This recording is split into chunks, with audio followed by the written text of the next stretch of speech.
আর আল্লাহ তাবারাক ওয়া তাআলা আমাদেরকে অনেক মর্যাদা এবং ফজিলত দান করেছেন।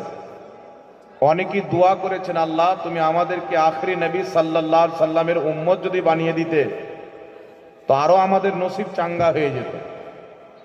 আমরা আল্লাহ পাকের কাছে দোয়া করিনি, চাইনি। না চাওয়াতে আল্লাহ তাবারাক ওয়া তাআলা এত বড় একটা নিয়ামত দান করেছেন যে যিনি সমস্ত নবীর নবী, সেই মুহাম্মদ রাসূলুল্লাহর আমাদেরকে উম্মত বানিয়ে দিয়েছে।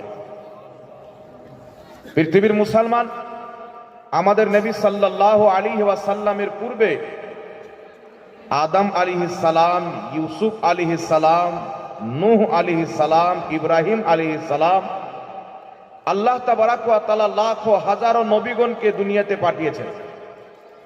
প্রায় নবী আলাইহিমুস সালামকে আল্লাহ তাবারাক ওয়া তাআলা উম্মত দান করেছেন। আর আমাদেরকে আল্লাহ তাবারাক ওয়া তাআলা সবারই শেষে আখেরি নবীর উম্মত বানিয়েছেন। এর ফজিলত কি?